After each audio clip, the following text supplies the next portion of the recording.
नमस्कार दोस्तों, मैं धीरज कुमार साहू जमशेदपुर से हूं और आज का वीडियो ये किस प्रकार से हम ये टेराहर्ट्ज फ्रीक्वेंसी लोगों को देंगे, उसका प्रोटोकॉल क्या होगा, उसका नियम क्या होगा, वो इस वीडियो के जरिए आप देखेंगे। तो दोस्तों, जब भी किसी व्यक्ति को हम ये थेरेपी देंगे तो जो पहला काम है वो करेंगे, जो ड्रिंकिंग वाटर है, पीने का पानी जो है, उसको एनर्जाइज करेंगे इस फ्रीक्वेंसी से।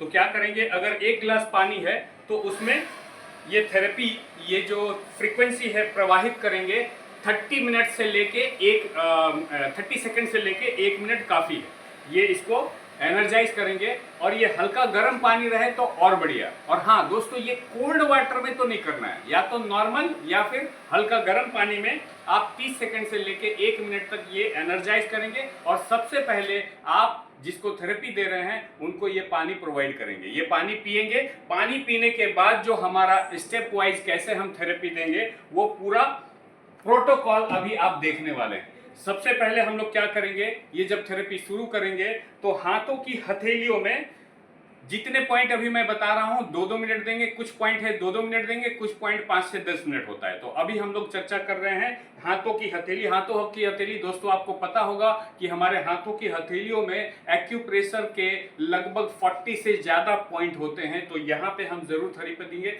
अलग अलग हाथों में 2-2 मिनट देंगे, बाएं में और दाएं में। कैसे करेंगे, ये हमारा डिवाइस चालू करके कहीं भी हम स्टिक नहीं रहेंगे, ये मूविंग डायरेक्शन में रहेगा। और अच्छा रहेगा आप एंटी क्लॉकवाइज या क्लॉकवाइज देंगे, 2 मिनट इस हाथ में और 2 मिनट इस हाथ में, ये हो गए। और उसके बाद आप जो थेरेपी देंगे वो देंगे पैरों की तलवे में। दोस्तों, जैसे मैंने बताया, एक्यूप्रेशर पॉइंट हमारे हथेलियों में 40 से ज्यादा होता है और पैरों में लगभग 60 से ज्यादा एक्यूप्रेशर पॉइंट होता है। तो हम पैरों में, दोनों पैरों में बारी बारी से 2-2 मिनट करके देंगे।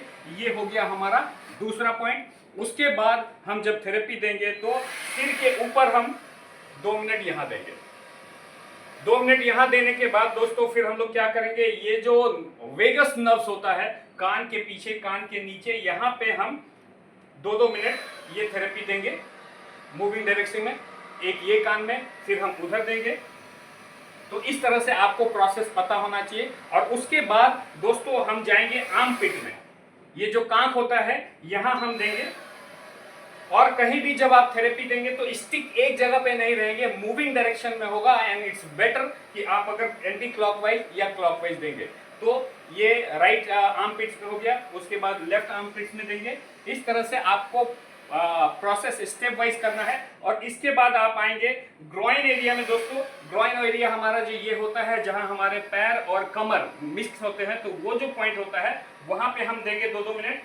ये हो गया ग्रोइन एरिया कवर करने के बाद आपको दोस्तों पेट को कवर करना है। और जैसा कि हम जानते हैं हमारे पेट के अंदर बहुत सारे इंपॉर्टेंट ऑर्गन होते हैं, स्प्लीन होते हैं, पैंक्रियाज होते हैं, किडनीज होते हैं, और हमारा सबसे जो शरीर का मेन पार्ट है इंटेस्टाइन हमारा यहाँ पे होता है। दोस्तों, आपने सुना होगा पेट सफा तो हर रोग दफा। इसलिए ये जो पेट का हिस्सा है और नाभि, नाभि तो सबसे इंपॉर्टेंट पॉइंट है, तो वो पेट में ही आता है। तो यहाँ पे करीब करीब 5 मिनट तक हम ये उनको थेरेपी प्रोवाइड करेंगे। और उसके बाद दोस्तों हम आएंगे घुटने में। घुटने में जब हम थेरेपी देंगे तो आगे की ओर थोड़ा कम देंगे। अगर मान लीजिए मुझे 2 मिनट देना है तो 30 सेकेंड इधर देंगे और बाकी पूरा 1.5 मिनट हम इधर देंगे।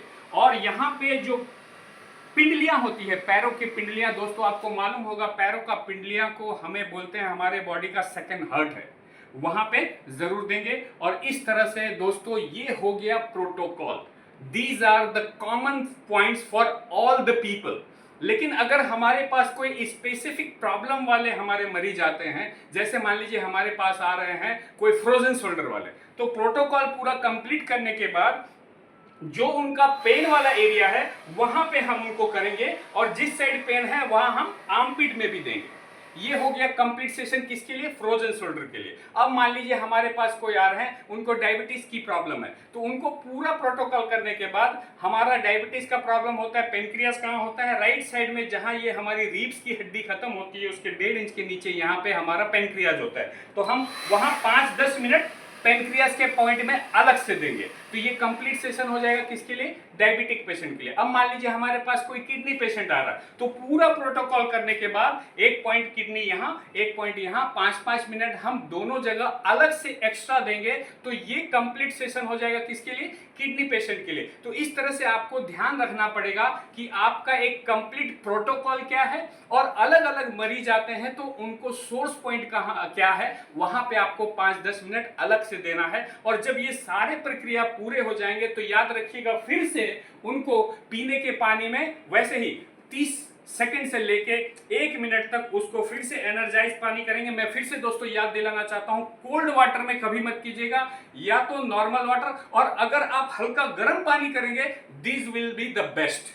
तो इस तरह से ये पानी पूरा थेरेपी कंप्लीट करने के बाद फिर से पानी पिलाएंगे, और इस तरह से ये कंप्लीट सेशन हो गया। और दोस्तों अभी आप देख रहे थे कि हम अगर इस डिवाइस से किसी को टेराहर्ट्ज फ्रीक्वेंसी का थेरेपी देंगे तो स्टेप वाइज प्रोसेस कैसे होगा। और दोस्तों मैं ये वीडियो बना रहा हूं वर्ल्ड स्किल काउंसिल से, एज ए टेराहर्ट्ज थेरेपिस्ट की सर्टिफिकेट मुझे मिलने वाली है, उसके लिए मैं ये वीडियो बना रहा हूं। और मुझे पूरा यकीन है कि ये सर्टिफिकेट मेरे स्किल डेवलपमेंट के लिए बहुत इंपॉर्टेंट है और बहुत जरूरी है। बहुत बहुत धन्यवाद, थैंक यू।